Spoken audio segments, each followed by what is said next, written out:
La chronique économique. Une présentation des services financiers Raymond Sanson, 118 Avenue de la Gare, Montmagny, 418-248-3583. Eh bien, place à notre chronique économique du lundi. Salut Raymond Sanson. Salut Michel. Comment ça va? Ça va très bien. En très forme? bien. Oh yes! Bon, est-ce que tu nous arrives avec des bonnes nouvelles économiques ou... Bah, ne sont pas mauvaises, les nouvelles. Non? Moi, je regardais. Non, je pense que dans l'ensemble, c'est pas si pire que ça. Bon, on écoute, moi, on part tout de suite l'affaire Trump. ouais, Trump-toi pas, là. La semaine passée, là, je l'ai un peu bâillonné parce que là, j'ai dit, c'est pas le temps, on va attendre de voir les résultats parce que les sondages voyaient plus Mme Clinton élue. Ça n'aurait pas changé grand-chose parce que ça aurait été le Parti démocrate. Mais ça fait jaser beaucoup. Il y a des ça fait marcher beaucoup aussi. Plusieurs Américains. Oui, ça fait... il y a beaucoup de manifestations. Encore hier, des dizaines de milliers de personnes qui sont dans les rues concernant l'élection de Trump. On ne veut pas ce nouveau président. Il aurait renoncé hier à son salaire de président. Bon, écoute, il fait toutes sortes de déclarations sur son compte Twitter.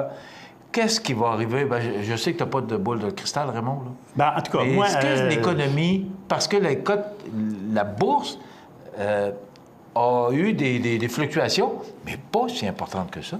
Non, d'ailleurs, Dow Jones, qui est la bourse américaine, a fini en hausse très forte vendredi. Je pense que les marchés s'étaient fait rassurer par les premières paroles de Trump.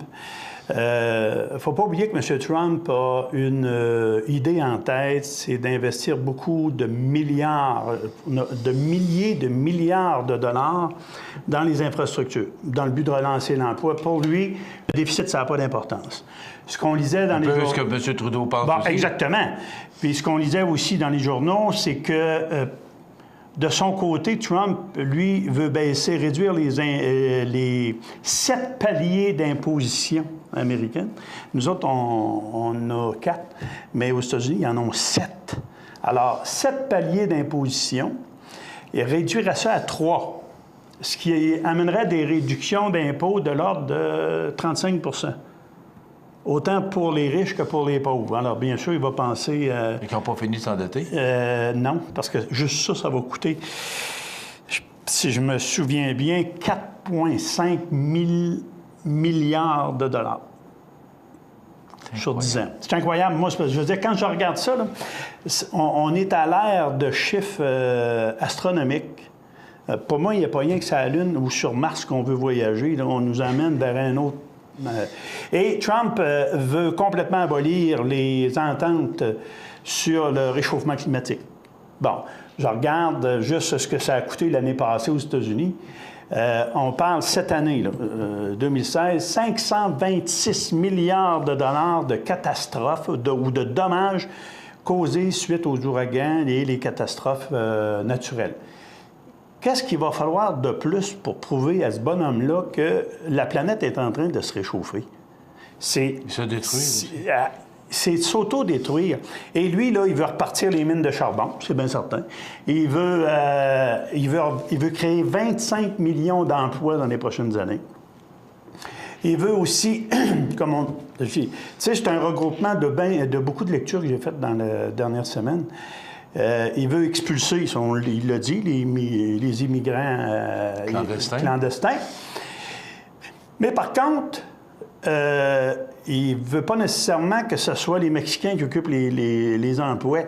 Bordel, je disais entre autres que dans les différentes grosses boucheries, surtout en agriculture aux États-Unis, t'as beau payer 17 piastres de l'heure alors que le salaire minimum est à 10 piastres, et personne... d'autres que des immigrants sont prêts à faire ces jobs-là, à 17 piastres de l'heure, dans des boucheries, dans ces choses. Alors, il est où le juste milieu? Et si on n'arrive pas à... Lui, il veut faire du ménage, c'est bien beau, ça. Il est pensé avec ses milliards qui va être inatteignable. Là, il a appris en fin de semaine qu'il ne pourrait pas rentrer ses garçons avec lui là, comme conseiller. Je ne sais pas. C'est mais moi, je pense qu'il va y avoir... C'est un bon conseiller. Puis c'est quand même pas n'importe qui, M. Giuliani. Là, non, c'est un bon bonhomme. Puis c'est lui-même qui disait, regarde, oublie ça, Donald, tu peux pas engager ta famille avec toi là, à la présidence, puis renoncer au salaire de président. Je veux dire, pour lui, c'est le salaire d'une fin de semaine. Fait que, tu sais, je ne vois pas pourquoi. Mais concrètement, Raymond, Oui. quand on regarde, là, ça fait quelques jours, mais aussi avec toutes les déclarations incendiaires qu'il a fait au cours de sa campagne, est-ce que, là, on voit que ça n'affecte pas, pour l'instant, moi, je pense l'économie? que... Est-ce que ça peut finir par le faire? Est-ce que, ça va, est-ce qu'il y a ça eu va des finir. soubresauts? Parce que tu suis... oui, il y en a eu au Canada. Bon, OK. tu sais, le Canada finit en baisse. Parce qu'il voudrait mettre fin à l'ALENA ou le renégocier. Ouais. Ce qui va être... Naturellement, ça va avoir des incidences sur beaucoup de secteurs. Parce qu'il ne faut pas oublier là, qu'on a différents secteurs, surtout l'agriculture. Encore une fois, l'agriculture qui est au centre de toutes ces conversations-là va être touchée. Tout ce qui est manufacturier puis qu'on exporte vers les États-Unis, ben, pour nous autres, là, pensons juste à une entreprise manimontoise là, qui est Chabot Carrosserie.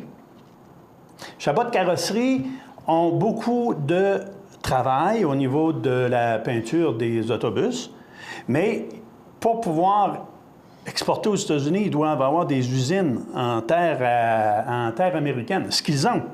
Donc, ils ont des emplois là-bas. Alors ça, là, si jamais il y avait une renégociation au niveau des ententes de l'ALENA, ça pourrait peut-être toucher cette entreprise-là. Je dis peut-être, j'ai pas de boule de cristal.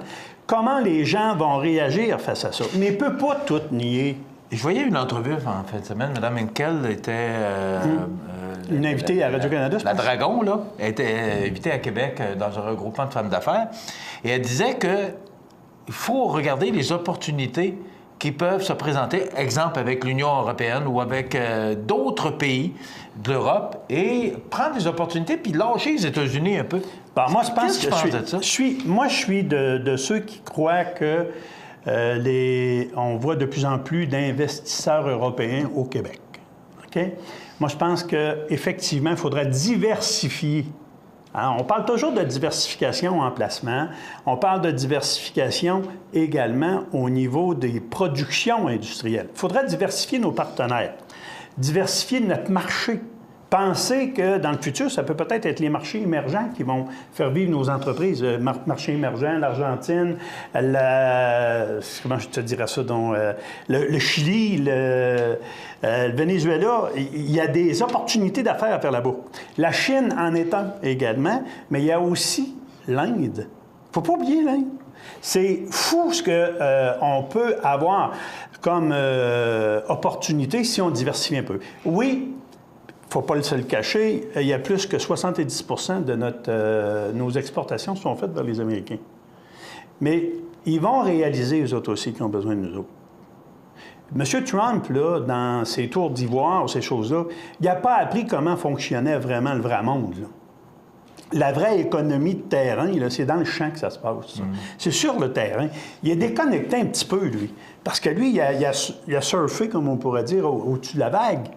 Mais il n'a jamais vu l'eau qui est en dessous. Fait que je pense qu'à quelque part, on va devoir...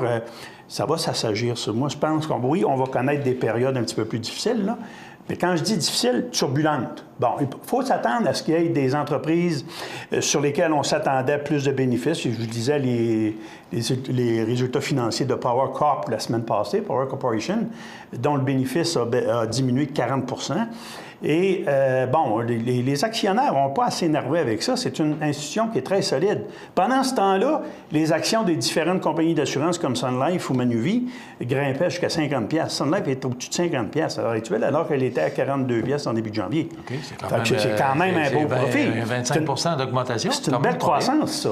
Et l'autre affaire... Est-ce que ça se peut, Raymond, que ce soit dû à des secteurs d'activité qui... Exemple, tu parles de Power Corporation, qui est dans les médias, principalement, là, dans le monde du papier. Bon, est-ce que ça se peut que ce soit dû à certains secteurs d'activité qui sont plus faibles à ce temps-ci de l'année? Et dans l'assurance, bon, c'est ça, tu parles de Sun Life, Manuvie, mais qu'il y a des secteurs plus forts. Bien, les secteurs plus forts vont être propulsés vers plus fort pour une raison. On recherche un petit peu plus de sécurité. Alors, en période d'incertitude, les gens vont aller vers des titres qui vont être plus sécures. Il ne faudra pas se surprendre que les titres des banques augmentent dans les prochains mois. Même les banques sont de ce temps-ci, là, c'est des coupures d'emploi puis des oui, pertes parce on court toujours après la rentabilité, le rendement sur l'action pour l'actionnaire parce qu'on ne veut pas se faire décoller. En tout cas, il y a un jeu autour de ça qui est important. Et il faut comprendre comment ça marche. Et ça, là, ça a comment je te dirais ça? Donc, un impact épouvantable sur le consommateur qui, là, va dire, la pire affaire à faire à l'heure actuelle, là, c'est rien faire. Moi, je pense qu'il y a des opportunités dans l'investissement à travailler, de consulter et laisser travailler les experts là-dedans. Parce que les gens m'appelaient la semaine dernière, Raymond, nos fonds, ils ont-tu baissé? Non, on ne s'énerve pas avec ça, là. Parce que les gestionnaires avaient prévu les deux scénarios. Alors, il avait balancé le portefeuille comme si, à un moment donné, il allait avoir, je sais pas, moi, je vais dire une affaire, autant Trump que Mme Clinton, il avait prévu les deux scénarios, donc... Parce qu'il y en avait deux. Exact. Il n'y en avait pas 22, il y en avait deux. Il y en avait deux, donc c'était facile pour eux autres. Et c'est pour ça qu'on a eu très peu de turbulences. Raymond, merci beaucoup, c'est très intéressant. Et comme il le disait, il ne faut pas paniquer, mais vous pouvez demander conseil, puis je pense que c'est ce que vous avez de mieux à faire actuellement dans toute cette dans le brouhaha, turbulence, dans la période turbulente qu'on va avoir à traverser, je pense qu'il faut faire... puis on va l'écouter, M. Trump, puis il va se mettre les pieds dans la bouche encore plus souvent qu'on pense, puis il y a du monde. Il ne faut pas oublier une chose, hein, il n'est pas tout seul. Il peut avoir un droit de veto, mais il y a une organisation en arrière de lui qui vont le freiner. Et il peut se tromper. Oui, Trump. Oh boy, il est bonne. Il faudra l'arrêter, celle-là. Alors, bonne semaine, Michel. Salut. Merci, Raymond Sanson. Les services financiers Raymond Sanson sur l'avenue de la Gare à Montmagny de 88 38 53. On s'arrête dans quelques instants, les anniversaires IGA.